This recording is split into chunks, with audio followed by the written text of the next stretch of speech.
গল্পটা শুরু হয় স্পেনের পালমা একটা ছোট্ট আইল্যান্ডে। আর এই আইল্যান্ডেই আছে পৃথিবীর সবচেয়ে বড় আগ্নেয়গিরি। তবে শুনতে ভয়ঙ্কর হলেও জায়গাটা কিন্তু ভীষণ সুন্দর। তাই অনেক ট্যুরিস্ট এই আগ্নেয়গিরি আর আশেপাশের সৌন্দর্য দেখতে প্রতি বছরই এখানে ঘুরতে আসে। তো যাই হোক, এরপরেই দেখা যায় পালমা আইল্যান্ডের সমুদ্রে একটা বোটে কয়েকজন ট্যুরিস্ট ঘুরতে এসেছে। সবাই মুগ্ধ হয়ে চারপাশটা দেখছে। হঠাৎই একটা মেয়ের এক্সাইটমেন্ট এত বেড়ে যায় যে সে বোট থেকে নেমে সাগরের পানিতে সাঁতার কাটতে চায়। তার সঙ্গী বারবার নিষেধ করলেও সে কোনো কথা না শুনে পানিতে ঝাঁপিয়ে পড়ে। কিন্তু সে লাফ দেওয়ার পর অনেকক্ষণ হয়ে গেলেও আর উপরে উঠে আসে না। এতে তার সাথে থাকা বান্ধবী অনেক চিন্তা করতে থাকে। ঠিক তখনই বোটে থাকা সবাই দেখতে পায় আশেপাশের পানির উপর ধোঁয়া উঠছে। কিছু কিছু জায়গায় পানি একেবারে ফুটতে শুরু করেছে। তখনই সবাই বুঝতে পারে যে তারা সমুদ্রের নিচের উত্তপ্ত লাভার অনেক কাছে চলে এসেছে। ঠিক সেই সময় তারা পানির উপর ভেসে থাকা সেই মেয়েটার লাশটা দেখতে পায়, যে কিনা কিছুক্ষণ আগেই পানির মধ্যে লাফ দিয়েছিল। এর একটু পরেই হঠাৎ বোটের মাঝখানটা ফেটে যায়, আর প্রচন্ড গরম পানি ভেতরে ঢুকে সেখানে সবাইকে একেবারে জ্যান্ত সিদ্ধ করে ফেলে। তো এই ঘটনার পর বেশ কয়েকদিন কেটে যায়। এখন ছোট্ট একটা ফ্যামিলি পালমা আইল্যান্ডে ভ্যাকেশন এসেছে। এই পরিবারে বাবা ফেডরিক, মা জেনিফার আর তাদের দুই সন্তান টোবিয়াস আর সারা থাকে। তারা এই দ্বীপের সবচেয়ে দামি হোটেলটাই উঠেছে, কারণ এই হোটেলের একজন কর্মচারীকে তারা আগে থেকেই চিনত। আর সে কারণেই তারা হোটেলের সব থেকে দামি রুমটাও পেয়ে যায়। রুম থেকে অসম্ভব সুন্দর ভিউ দেখে তো তারা সবাই ভীষণ খুশি। অন্যদিকে এই দ্বীপের জিওলজি ইনস্টিটিউটে কয়েকজন সায়েন্টিস্টকে দেখা যায়। তারা সবাই কয়েকদিন আগে সাগরের মধ্যে হওয়া সেই বোট দুর্ঘটনার ফুটেজ দেখছিল। আর ওই দুর্ঘটনায় সবাই বেশ হতবাক হয়ে গিয়েছে, কারণ যেখানে বোটটা ডুবে গেছে সেটা আগ্নেয়গিরি থেকে অনেক দূরে। আর ওই জায়গায় আগে কখনো এমন কিছু হয়নি। মানে সমুদ্রের নিচে নিশ্চয়ই এমন কিছু ঘটছে যা এখনও তারা বুঝে উঠতে পারছে না। এখানেই আমরা মেরিন নামের একজন মেয়েকে দেখি, যার কাজই হচ্ছে পালমার আগ্নেয়গিরি আর আশেপাশের সবকিছুর ওপর সারাক্ষণ নজর রাখা। তো আজকে মেরিন আগ্নেয়গিরির ট্রান্সমিটারে ডাটা চেক করার সময় দেখে কম্পিউটারে কোনো সিগন্যালই আসছে না। কিন্তু আগ্নেয়গিরির ওপর চোখ রাখা খুবই জরুরি, না হলে যে কোনো সময় বড় বিপর্যয় হতে পারে। তাই দেরি না করে সে তার সহকর্মী হাংকে নিয়ে সরাসরি আগ্নেয়গিরির দিকে রওনা দেয়। পাহাড়ের ভেতরে ঢুকে তারা প্রথমেই ট্রান্সমিটারটা চেক করে, কিন্তু ট্রান্সমিটারটা সেখানে একদমই ঠিকঠাকভাবে কাজ করছিল। তাই সিগন্যাল না পাওয়ার আসল কারণ খুঁজতে তারা আরও ভেতরের দিকে যেতে থাকে। আর একটু সামনে গিয়েই তারা দেখে পাহাড়ের গায়ে বড় ফাটল ধরেছে, আর সেই ফাটল দিয়ে পানি পড়ছে, যা একেবারেই ভালো কোনো লক্ষণ না। তাই মেরিন তাড়াতাড়ি ছোট্ট একটা কন্টেনারে সেই পানি নিয়ে স্যাম্পল হিসেবে রাখে, যাতে পরে টেস্ট করা যায়। এরপর ভেতরে এগিয়ে গিয়ে দেখে চারপাশে অনেক পাথর মরে পড়ে আছে, আর এরকমটা সে আগে কখনোই দেখেনি। হাং তখন একটা ডিভাইস দিয়ে আশেপাশের বাতাস পরীক্ষা করে বুঝতে পারে বাতাসের মধ্যে প্রচুর কার্বন ডাইঅক্সাইড আর সালফার গ্যাস মিশে গিয়েছে। এই বিষাক্ত গ্যাসের জন্যই সব বাদুর মারা গেছে। তাই এবার তারা একেবারে নিশ্চিত হয়ে যায় যে আগ্নেয়গিরির ভেতরে নিশ্চয়ই অস্বাভাবিক কিছু হচ্ছে। এবার তারা আরেকটু ভেতরে গিয়ে দেখে ট্রান্সমিটারের অন্য পাশ পুরো ভেঙে চুরমার হয়ে গেছে। তারা উপরে তাকিয়ে দেখে পাহাড়ের একটা বড় অংশে ফাটল তৈরি হয়েছে, আর ওই পাথরের টুকরো পরেই ট্রান্সমিটার নষ্ট হয়ে গেছে। তাই আর সময় নষ্ট না করে তারা দ্রুত পাহাড় থেকে নেমে আসে। নিচে তাদের জন্য অপেক্ষা করছিল তাদের বস আলভেরো। মেরিন আর হাং তাকে সবকিছু খুলে বলে। পরে অফিসে গিয়েও তারা সমস্ত ছবি আর ভিডিও দেখিয়ে আলভেরোকে বলে এগুলো নিশ্চয়ই কোনো বিপদের সংকেত। তো মেরিন আর হাং আলভেরোকে বলে যত তাড়াতাড়ি সম্ভব সবাইকে সতর্ক করা উচিত, প্রয়োজনে পুরো দ্বীপটাই ফাঁকা করে দিতে হবে। কিন্তু আলভেরো বলে এত অল্প তথ্য নিয়ে এখনই পাবলিককে কিছু বলা যাবে না, আগে আমাদেরকে আরও স্ট্রং এভিডেন্স কালেক্ট করতে হবে। আসলে এখন পালমাতে ট্যুরিস্ট সিজন চলছিল, লাখ লাখ ট্যুরিস্ট আসবে এখানে ঘুরতে। এই সময় দ্বীপ বন্ধ করে দিলে দেশের অর্থনীতিতে সরাসরি ধাক্কা লাগবে। তাই আলভেরো আপাতত কাউকে কিছু না জানিয়ে মেরিন আর হাংকে আরও রিসার্চ করতে বলে। এই সিদ্ধান্ত মেরিনের একদম ভালো লাগে না। তার মনে হয় আলভেরো মানুষের জীবন নিয়ে একেবারেই ভাবছে না। তখন হাং মেরিনকে একটু শান্ত করে বলে, তুমি আলভেরোকে ভুল বুঝো না। 3 বছর আগে আমরা এমনই কিছু এভিডেন্স পেয়েছিলাম, তখন ধারণা করেছিলাম বড় কোনো বিপদ আসছে। আলভেরো তখন প্রেস কনফারেন্স করে সবাইকে সতর্ক করে দেয়। আর এতে প্রায় 3 বছর ধরে সরকার এই দ্বীপটাকে বন্ধ করে রাখে, কিন্তু শেষ পর্যন্ত কিচ্ছু হয় না। দ্বীপের সবকিছু একেবারেই ঠিকঠাক ছিল। আর দ্বীপ এতদিন বন্ধ থাকায় দেশের অর্থনীতিতে বড় ক্ষতি হয়। তাই শব্দ শেষে পড়ে আলভেরোর ওপর। এমনকি সরকারের দিক থেকেও তাকে নোটিশ দেওয়া হয়, পুরোপুরি নিশ্চিত না হয়ে আর যেন সে কোনো আতঙ্ক না ছড়ায়। তাই এখন আলভেরো চাইলেও কিছু আর করতে পারছে না। এদিকে মেরিন ল্যাবে বসে মনিটরে সিমুলেশন চালিয়ে দেখে যদি সত্যি সত্যিই আগ্নেয়গিরি থেকে কোনো সুনামি আসে তাহলে তার প্রভাব কতটা ভয়ঙ্কর হতে পারে। ক্যালকুলেশন অনুযায়ী দেখা যায় সুনামি এলে পুরো দ্বীপটাই ধ্বংস হয়ে যেতে পারে। এটা দেখে মেরিনের দুশ্চিন্তা আরও বেড়ে যায়। দিন শেষে মেরিন বাসায় এসে দেখে তার ছোট্ট ভাই এরিক একটা নতুন প্রজেক্ট নিয়ে ব্যস্ত। ড্রাইভিং করা ছিল এরিকের প্যাশন। সামুদ্রিক তলদেশের জিনিস এক্সপ্লোর করতেও সে খুব পছন্দ করে। সে মেরিনকে তার তোলা কিছু ছবি দেখায় যেখানে দেখা যাচ্ছে অনেকগুলো কচ্ছপ একসাথে পালমা দ্বীপের পাশ দিয়ে সাঁতরে যাচ্ছে। মেরিন একদমই অবাক হয়ে যায়, কারণ কচ্ছপ সাধারণত একা একাই ঘোরে। একসাথে এভাবে দল বেঁধে সরে যাওয়া একেবারেই স্বাভাবিক কিছু না। এটা যেন প্রকৃতিরই আরেকটা অদ্ভুত সিগন্যাল। তো যাই হোক, ওদিকে ফ্রেডরিক আর তার ফ্যামিলি হোটেলের রেস্টুরেন্টে লাঞ্চ করতে বসেছে। সবাই যখন অর্ডার দিচ্ছে সারা লক্ষ্য করে সামনে থাকা আরেকটা টেবিলে এক মেয়ে তাকে দেখে হেসে দিচ্ছে। লাঞ্চ শেষ হতেই সারা গিয়ে কথা বলে আর জানতে পারে মেয়েটার নাম চার্লি। অল্প সময়েই ওদের মধ্যে ভালো বন্ধুত্ব হয়ে যায়। এরপর চার্লি সারাকে রাতে তাদের সাথে পার্টিতে জয়েন করতে বলে, কিন্তু সারা মানা করে দেয়। সে আসলে চাইলেও যেতে পারবে না, কারণ তাকে তার ছোট ভাই টোবিয়াসের খেয়াল রাখতে হবে। এদিকে পাশে বসে থাকা ফ্রেডরিক সবই শুনছিল। কিছুক্ষণ পর সে সারাকে বলে এই হোটেলে ভলেন্টিয়ার আছে, টোবিয়াসকে সামলানোর জন্য সে একজন ভলেন্টিয়ার ঠিক করে দেবে। সারা চাইলে নিশ্চিন্তে পার্টিতে যেতে পারে। এটা শুনে অনেক খুশি হয়ে যায় সে। এর কিছুক্ষণ পর ফ্রেডরিক তার ওয়াইফ জেনিফারকে খুঁজতে গিয়ে দেখে সে হোটেলের সে এমপ্লয়ির সাথে দাঁড়িয়ে খুব হাসাহাসি করে কথা বলছে। লোকটা তাদের পুরনো পরিচিত হলেও দৃশ্যটা ফ্রেডরিকের একদমই ভালো লাগে না। ঠিক তখনই সে পেছনে তাকিয়ে দেখে তার ছোট্ট ছেলে টোবিয়াস আর পাশে নেই। সঙ্গে সঙ্গে ভয় পেয়ে সে চারিদিকে খুঁজতে শুরু করে। পরে সারা আর ফ্রেডরিক মিলে পুরো হোটেল ঘুরে দেখতে পায় দূরের একটা ছোট্ট পাহাড়ের কিনারে টোবিয়াস অদ্ভুতভাবে দাঁড়িয়ে নিচের দিকে তাকিয়ে আছে। সেখানে গিয়ে তারা দেখে সমুদ্রের দিকে তাকিয়ে টোবিয়াস অনেকক্ষণ সাগরে একসাথে অনেকগুলো কচ্ছপের দল বেঁধে ছুটে চলা দেখছিল। সেদিন রাতে রুমে যখন জেনিফার আর ফ্রেডরিক ছিল তখন আগের সেই হোটেল এমপ্লয়ি আবার আসে আর জেনিফারকে বাইরে কার রাইডে যাওয়ার অফার দেয়। ফ্রেডরিক এটা শুনেই প্রচণ্ড রেগে যায় আর লোকটার সাথে খারাপ ব্যবহার করে। আর এই বিষয়টা নিয়ে তাদের স্বামী স্ত্রী দুজনের মধ্যে ঝগড়া বেঁধে যায়। তো পাশের রুমে বসে সারা আর টোবিয়াস তখন এই সবকিছু শুনছিল। এতে তাদের প্রচণ্ড মন খারাপ হয়ে ভ্যাকেশনের মুডটা একদমই নষ্ট হয়ে যায়। ওদিকে আলভেরো মর্গে গিয়ে সাগরের বোট দুর্ঘটনায় মরে যাওয়া সেই ট্যুরিস্টদের লাশের রিপোর্ট দেখতে চায় আর ছবি দেখে বুঝতে পারে ওদের শরীর ভেতর থেকে গরম গ্যাসে পুড়ে গেছে। ডাক্তার বলে পানিতে এভাবে কার্বন ডাইঅক্সাইড আর সালফার গ্যাস থাকার কারণেই এটা হতে পারে। আগ্নেয়গিরির নিচের গরম লাভা ধীরে ধীরে পানির দিকে উঠছে আর সেই জন্যই পানি ফুটে উঠেছে। কিন্তু আলভেরো সব শুনেও এমন ভান করে যেন কিচ্ছু হয়নি আর বলে ওরা নিজেরাই আগ্নেয়গিরির অনেক কাছে গিয়েছিল, তাই এই দুর্ঘটনা হয়েছে। এদিকে জিওলজি ইনস্টিটিউটে মেরিন আর হাং তাদের আনা পানির স্যাম্পল টেস্ট করে দেখে পানিতে মিনারেলের পরিমাণ অনেক কম। মানে সমুদ্র থেকে এই পানি পাহাড়ের ফাটল দিয়ে উঠতে অনেক সময় লেগেছে। এর মানে ফাটলটা চিকন কিন্তু অনেক গভীর। হাঙ্কের কাছে এই প্যাটার্নটা খুবই পরিচিত লাগে। সে মেরিনকে বলে 1949 সালেও নাকি এই পাহাড়ে এমনই একটা ফাটল হয়েছিল আর তখন ছোট্ট একটা বিস্ফোরণ হয়েছিল। তবে তখন দ্বীপে কেউ ছিল না, তাই তেমন ক্ষতি হয়নি। এবার তারা ঠিক করে শুধু ডাটা দেখে হবে না, ফাটলটা নিজ চোখেও দেখে আসতে হবে। তাই দুজন রেডি হয়ে পাহাড়ের উপরে উঠে যায়। অনেকক্ষণ হাঁটার পর অবশেষে তারা ফাটলের কাছে পৌঁছে দেখে ফাটলটা আসলে অনেক বড়, প্রায় পুরো পাহাড় জুড়েই লম্বা ফাটল ধরে গেছে। মানে একটু বিপদ হলেই পাহাড়ের একটা বিশাল অংশ সমুদ্রে ভেঙে পড়তে পারে আর তখন যে পরিমাণ গরম পানির সুনামি উঠবে সেটা পুরো দ্বীপটাই গিলে খেয়ে ফেলতে পারে। তো এরপর তারা একটা ডিভাইস দিয়ে ফাটলের দুই প্রান্ত মেপে স্ট্রং এভিডেন্স জোগাড় করতে থাকে। ওদিকে হোটেলের ব্যালকনিতে দাঁড়িয়ে থাকা ফ্রেডরিক হালকা একটা ভূমিকম্প টের পায়। মাটি এক মুহূর্তের জন্য কেঁপে ওঠে আর ঠিক সেই সময়ই জিওলজি ইনস্টিটিউটে বসে মনিটরের দিকে তাকিয়ে আলভেরো আগ্নেয়গিরির তলদেশে এক অদ্ভুত বিপদ সংকেত দেখতে পায়। আলভেরো বুঝতে পারে আগ্নেয়গিরির ভেতরে প্রচণ্ড প্রেসার জমে গেছে, তাই লাভা তলদেশ থেকে উপরের দিকে উঠতে শুরু করেছে। মানে যে কোনো মুহূর্তে বড় ভূমিকম্প হতে পারে। এটা বুঝে সে তাড়াতাড়ি মেরিন আর হাংকে ফোন দিয়ে বলে যেন তারা যত দ্রুত সম্ভব পাহাড় থেকে নেমে আসে। কিন্তু মেরিন আর হাং জিনিসপত্র গুছিয়ে নামার আগেই ফাটলের ভেতর থেকে বিষাক্ত গ্যাস বের হতে শুরু করে, তাই যান বাঁচাতে তারা দৌড় দেয়। কিন্তু বিষাক্ত গ্যাসে মুহূর্তের মধ্যে পুরো পাহাড় ধোঁয়ায় ঢেকে যায়। দৌড়াতে দৌড়াতে মেরিন দূরে দেখতে পায় কিছু ট্যুরিস্ট সেখানে ক্যাম্প করেছে।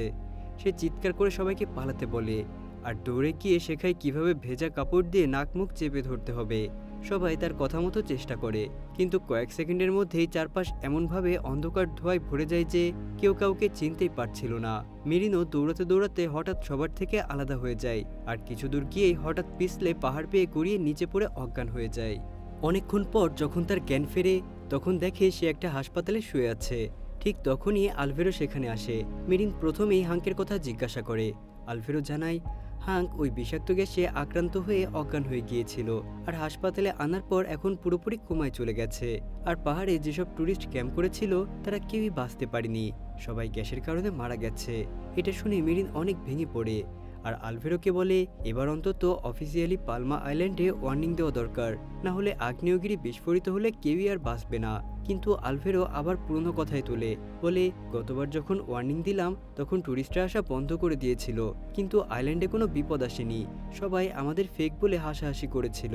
এবার যদি আবারও আমাদের অনুমান মিথ্যা হয় তাহলে কেউ আর কোনোদিন আমাদের কথা বিশ্বাস করবে না। তাছাড়া আগ্নেয়গিরিতে ছোটখাটো ঘটনা তো ঘটেই, এগুলো দেখে এখনই বড় বিপর্যয় আসছে এটাও বলা ঠিক না। মেরিন তখন আলভেরোকে বলে ছোটবেলায় আমি এরকমই একটা দুর্যোগের কারণে আমার বাবা মাকে হারিয়েছি, তাই এখন আর কাউকে হারাতে পারবো না। একথা বলে সে তার ছোট ভাইকে ফোন করে। ওদিকে সারা তখন বসে বসে চার্লির সাথে গল্প করছে। অন্যদিকে ফেডরিক জেনিফারের রাগ ভাঙানোর চেষ্টা করছে। তো জেনিফারের রাগ ভাঙাতে ফেডরিক এবার তাকে নিয়ে পাহাড়ে ঘুরতে যাওয়ার প্ল্যান করে, কিন্তু নিচে দাঁড়ানো একজন লোক এসে জানায় গতকাল থেকে নাকি পাহাড়ের সব রাস্তা বন্ধ করে দেওয়া হয়েছে, কারণ সেখানে কিছু ট্যুরিস্ট মারা গেছে। সঙ্গে সে কয়েকদিন আগে সমুদ্রে হওয়া সেই বোট অ্যাক্সিডেন্টের কথাও বলে, যেখানে অনেক মানুষ গরম পানিতে সেদ্ধ হয়ে মারা গিয়েছিল। তো এই কথা শুনে সে আবারও রুমে ফিরে আসে, আর রুমে ফিরেই ফেডরিক আর জেনিফারের মধ্যে একদম ছোট্ট কারণে আবার ঝগড়া লেগে যায়। কথা বলতে বলতে এতটাই বাড়ে যে এক পর্যায়ে ফেডরিক বলে ফেলে আমার জীবনের সবচেয়ে বড় ভুল ছিল তোমার আর তোমার মেয়েকে মেনে নেওয়া, মানে সারা আসলে ফেডরিকের সৎ মেয়ে। তো এসব শুনে জেনিফার ওয়াশরুমে গিয়ে কাঁদতে থাকে, আর পাশের রুমে বসে সারা সব শুনে ফেলে, আর এতে সারার মন পুরোপুরি ভেঙে যায়। এর কিছুক্ষণ পর সে হোটেল থেকে বেরিয়ে গিয়ে তার আঙ্কেল জেমসকে ফোন দেয়, বলে সে আর এক মুহূর্ত পরিবারের সাথে থাকতে চায় না, যত তাড়াতাড়ি সম্ভব বাড়ি ফিরতে চায়। কিন্তু জেমস তাকে বোঝানোর চেষ্টা করে আর বলে তুমি তো এখনো অনেক ছোট, এত দূর একা একা ভ্রমণ করাটা রিস্কি, পরিবারে ছোটখাটো ঝগড়া হতেই পারে, তাই বলে এভাবে রাগ করে বাড়ি ছেড়ে আসা ঠিক না। কিন্তু সারা রাগের মাথায় ফোন কেটে দেয়। জেমস পরে বারবার কল করলেও সে আর ধরে না।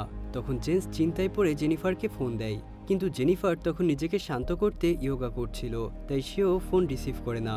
এরই মধ্যে সারা নিজের কাছে থাকা কিছু টাকা দিয়ে প্লেনের টিকিট কেটে ফেলে, আর একাই নিজের শহরে ফেরার উদ্দেশ্যে রওনা দেয়। ওদিকে মেরিন আর আলভেরো ঠিক করে আর চুপ করে থাকা যাবে না, অফিসিয়াল বিপদ সংকেত দিতেই হবে। তাই তারা সোজা মেয়রের কাছে যায় বিষয়টা বোঝাতে। মেয়র প্রথমে তাদের কথায় রাজি হচ্ছিল না, কিন্তু সমস্ত ছবি আর ভিডিও দেখে মেয়র শেষমেশ তাদের কথায় কনভিন্সড হয়ে যায়, আর দেশের সরকারের সাথে তাদের জরুরি মিটিং করার ব্যবস্থা করে। মেয়রের সাথে কাজ সেরে মেরিন সোজা ভাই এরিকের কাছে যায়, আর যে কোনো মূল্যেই তাকে এই দ্বীপ ছেড়ে চলে যেতে বলে। কিন্তু এরিক কিছুতেই তার কথায় রাজি হয় না, আর বলে আমার ডাইভিং প্রজেক্ট একদম রেডি, এখন সব ফেলে চলে গেলে এতদিনের পরিশ্রম নষ্ট হয়ে যাবে।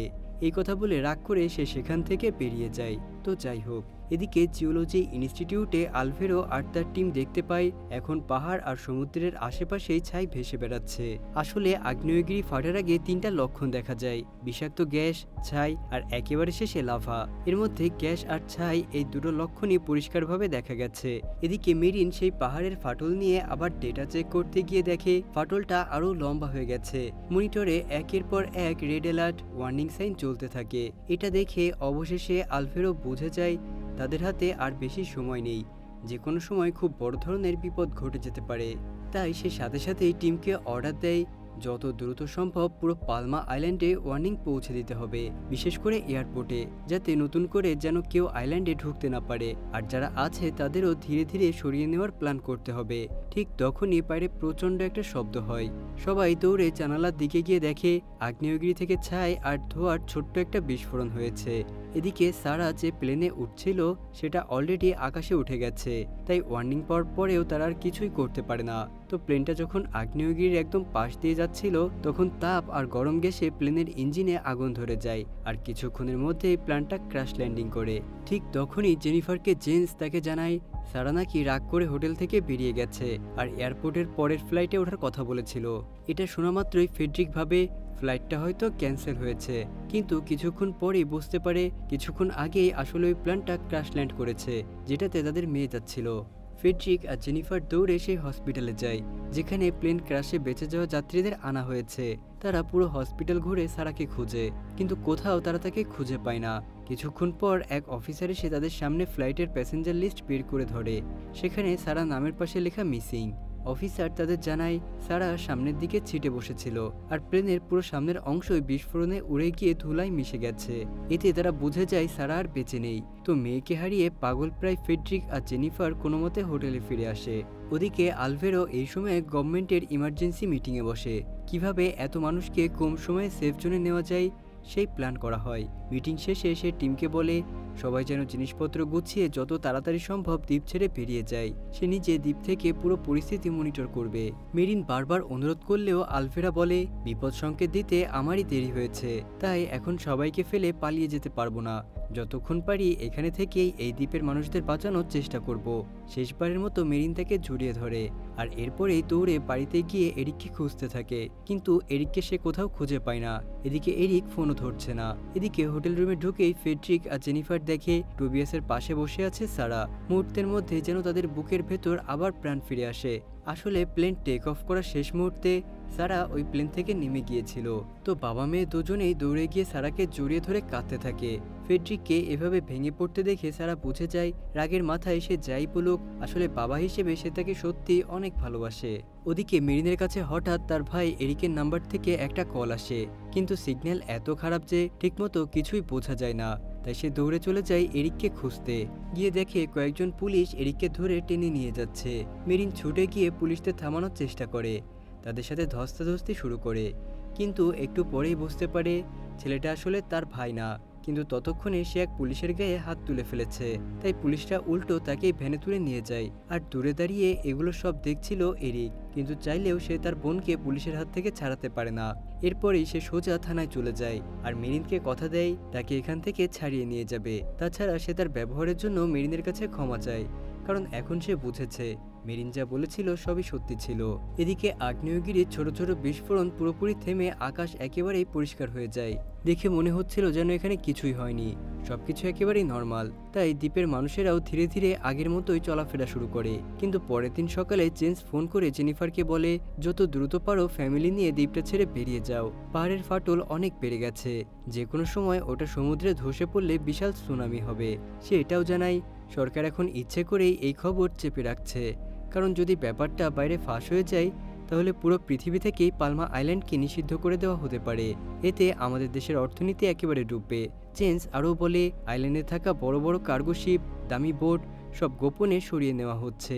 মানে যারা ভেতরের খবর জানে তারা ইতিমধ্যেই সেফ সাইডে চলে যাচ্ছে, তাই একটু দেরি করলেই জেনিফাররা আর কোনো বোটই পাবে না। এটা শুনে জেনিফার আর ফেডরিক আর দেরি না করে তড়িঘড়ি করে জিনিসপত্র গোছাতে শুরু করে। সারা দৌড়ে চলে যায় চার্লিকে খবর দিতে, কিন্তু হোটেল রুমে গিয়ে দেখে চার্লি সেখানে নেই। তাই হাতে আর সময় না থাকায় তারা সবাই হোটেল থেকে বেরিয়ে আসে। বাইরে এসে দেখে পুরো রাস্তা প্রায় ফাঁকা, কোনো ট্যাক্সি কিংবা গাড়ি নেই। সবখানে কেমন যেন একটা অদ্ভুত নীরবতা। কোনো উপায় না দেখতে পেয়ে ফেডরিক শেষমেশ একটা গাড়ি চুরি করে রওনা দেয় বন্দরের দিকে। কিন্তু বন্দরের কাছে আসা মাত্রই ওই গাড়ির মালিকেরা তাদের পেছনে চলে আসে আর ফেডরিককে ধরেই মারতে শুরু করে। ফেডরিক তখন জেনিফারকে বলে তুমি আর বাচ্চারা আগে বোটে উঠে যাও, কিছুক্ষণের মধ্যেই সব বোট চলে যাবে।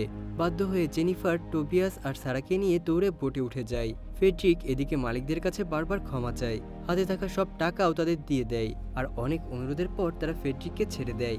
কিন্তু ততক্ষণে অনেক দেরি হয়ে গিয়েছে। সেই বোটটা ধীরে ধীরে দূরে সরে যাচ্ছে। দাঁড়িয়ে দাঁড়িয়ে ফেডরিকে তাকিয়ে দেখা ছাড়া আর কিছুই করতে পারে না।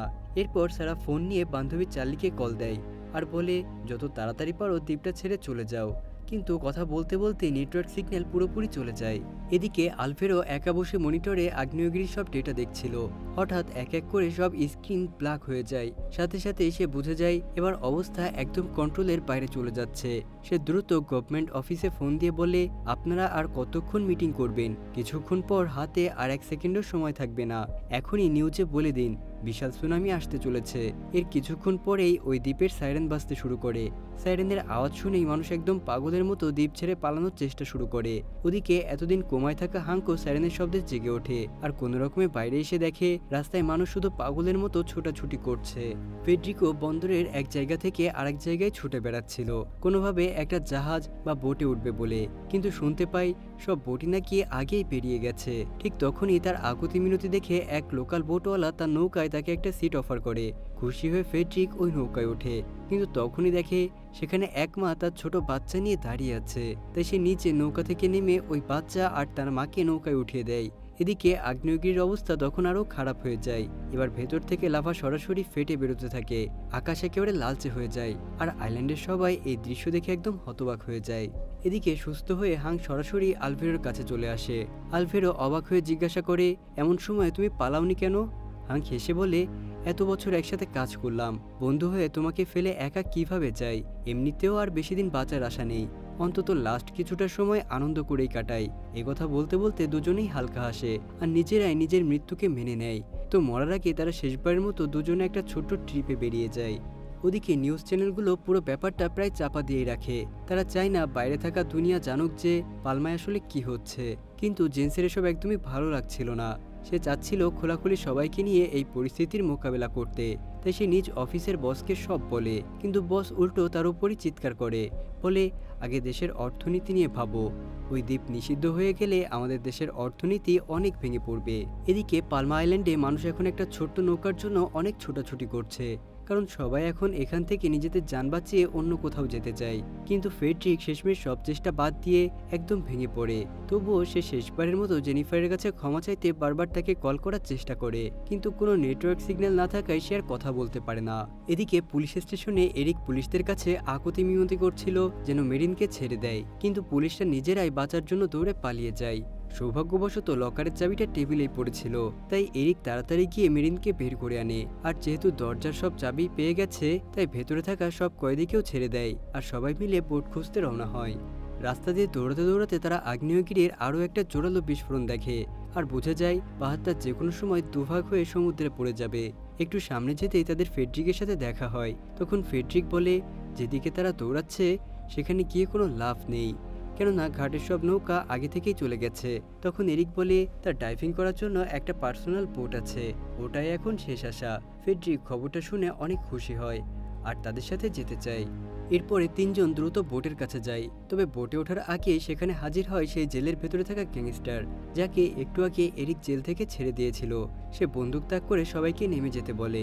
ফেডরিক বোঝানোর চেষ্টা করে, তুমি চাইলে আমাদের সাথে থাকো, আমরা বোটটা শেয়ার করি। কিন্তু লোকটা শুধু নিজের দল নিয়ে পালাতে চায়, কাউকে সে সাথে নিবে না। এবার বাধ্য হয়ে এরিক তার উপর ঝাঁপিয়ে পড়ে। ধস্তাধস্তির মধ্যে বন্দুক থেকে গুলি বেরিয়ে যায় আর গুলিটা লাগিয়ে এরিকের গায়ে। এরিক মেরিনের কোলেই মারা যায়। চোখের সামনে ভাইকে মরতে দেখে মেরিন একদম ভেঙে পড়ে। ওদিকে ফেডরিকো সাহস করে গ্যাংস্টারের উপর হামলা করে।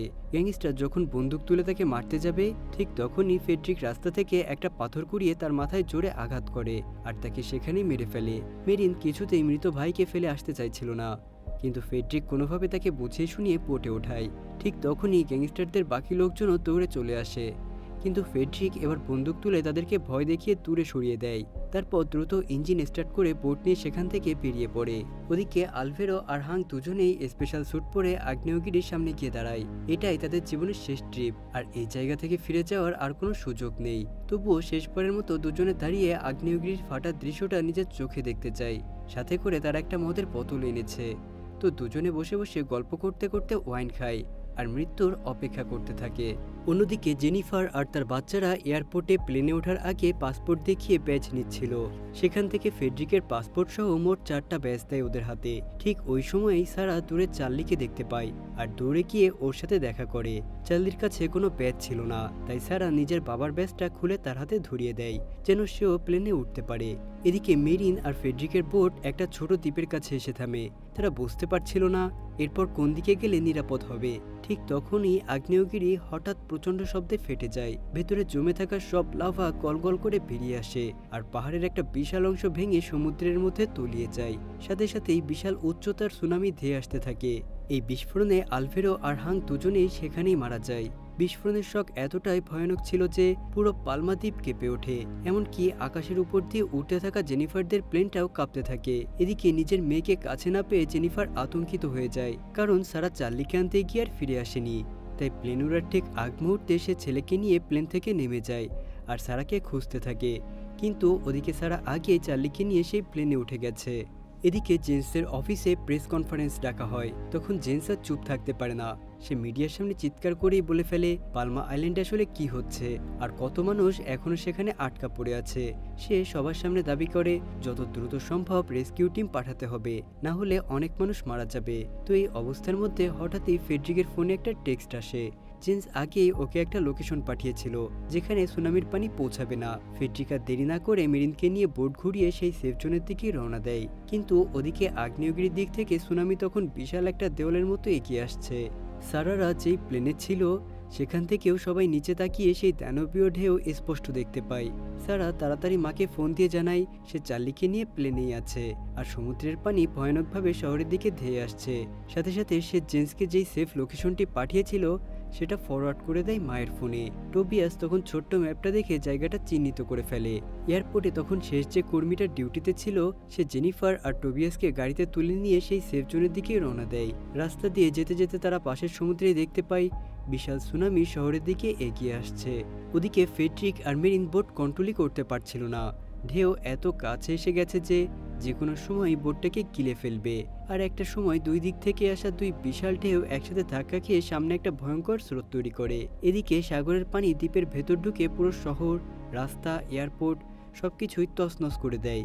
সুনামির উচ্চতা এতটাই বেশি ছিল যে এয়ারপোর্ট আর রানওয়ে পুরোপুরি পানির নিচে চলে যায় আর সারাদের ফ্লাইটটাও সেখানেই সাগরের গভীরে ডুবে যায়। জেনিফাররা তখন গাড়ি থেকে নেমে দৌড়ে উঁচু জায়গা দিয়ে পালাতে শুরু করে। কিছুক্ষণ পরে দেখা যায় ফেডরিক আর মেরিন কোনো রকমে সেই সেফ জোনে পৌঁছাতে পেরেছে, যেখানে ইতিমধ্যে কিছু সার্ভাইভার আগে থেকে এসে দাঁড়িয়ে আছে। কিন্তু ফেডরিক সেখানে গিয়ে কোথাও তার পরিবারকে দেখতে পায় না। সে এক লোকের কাছ থেকে সারাদের ফ্লাইটের খবর জানতে চায় আর সেখানেই জানতে পারে ফ্লাইটটা কিছুক্ষণ আগে সমুদ্রের গভীরে তলিয়ে গেছে। এই খবর শোনার পর তার আর কিছুই বোঝার বাকি থাকে না। সে বুঝতে পারে পুরো পরিবারকে সে হারিয়ে ফেলেছে। এতে তারও বাঁচার ইচ্ছেটা একেবারেই মরে যায়, কারণ এত ঝগড়া করেও শেষবারের মতো জেনিফারের কাছে ঠিকমতো ক্ষমাও চাইতে পারেনি সে। ঠিক এমন সময় হঠাৎ দূর থেকে কেউ ফেডরিককে বাবা বলে ডাক দেয়। সে মাথা তুলে তাকিয়ে দেখে জেনিফার আর টোবিয়াস দৌড়ে তার দিকে আসছে। সে নিজেও দৌড়ে গিয়ে ওদেরকে জড়িয়ে ধরে কাঁদতে থাকে আর জিজ্ঞাসা করে সারা কোথায়। তো এরপরে আমরা সারাকে দেখতে পাই। প্লেনের ভেতর থেকে তার জ্ঞান ফিরে আসে। সারা বুঝতে পারে সে বেঁচে আছে। প্লেনটা মূলত পানিতে পুরোপুরি ডুবে না গিয়ে একটু উঁচু জায়গায় এসে আশ্রে পড়েছে। অনেক কষ্টে সে চার্লিকে নিয়ে বেরিয়ে শেষ পর্যন্ত সে তার পরিবারের কাছে ফিরে আসে। তাকে দেখে সবাই একেবারে হাউমাউ করে কেঁদে ফেলে। যে পরিবারটা একটু আগে একেবারে ছন্নছাড়া হয়ে গিয়েছিল সেটা আবার নতুন করে জোড়া লাগে। এরপর নিউজ চ্যানেলে দেখা যায় পালমা আইল্যান্ডের এই ভয়াবহ বিপর্যয়ের খবর পুরো পৃথিবীতে ভাইরাল হয়ে গেছে আর আন্তর্জাতিক চাপের মুখে এই দ্বীপকে চিরদিনের জন্য ট্যুরিস্টদের জন্য নিষিদ্ধ ঘোষণা করা হয়। ওদিকে জেন্স নিজেও বারবার নিউজ দেখে বোঝার চেষ্টা করছিল যে তার বোন আর তাদের পরিবার বেঁচে আছে কিনা। কিছুক্ষণ পরেই তার এক সহকর্মী এসে তাকে জানায় যে ওরা সবাই বেঁচে আছে। এটা শুনে জেন্স যেন আবার নতুন করে আরেকবার নিঃশ্বাস নেয়। অন্যদিকে রেস্কিউ টিমের হেলিকপ্টার এসে সেই সেফ জোন থেকে সব সার্ভাইভারদের একে একে তুলে শহরে নিয়ে যায় আর এভাবেই সবাই ধীরে ধীরে নিরাপদ জায়গায় পৌঁছে যায়। এরপর কেটে যায় কয়েকদিন। আমরা দেখি মেরিন আর আগের মতো আগ্নেয়গিরি নিয়ে রিসার্চ করছে না। সে তার গবেষণার কাজ ছেড়ে দিয়েছে। এরিক তার যে ডাইভিং প্রজেক্ট আর এক্সপ্লোরেশনের প্ল্যান করে রেখেছিল মেরিন এখন একে একে সেগুলোই পূরণ করছে। ভাইয়ের স্বপ্নগুলোকেই এখন সে নিজের স্বপ্ন বানিয়ে নিয়েছে। আর এমনই একটা মুহূর্তের মধ্য দিয়েই আমাদের আজকের এই গল্পটা এখানেই শেষ হয়ে যায়। তো বন্ধুরা, আমাদের আজকের এই গল্পটা তোমাদের কাছে কেমন লাগলো অবশ্যই কমেন্ট করে আমাকে জানাতে ভুলবে না কিন্তু। আল্লাহ হাফেজ।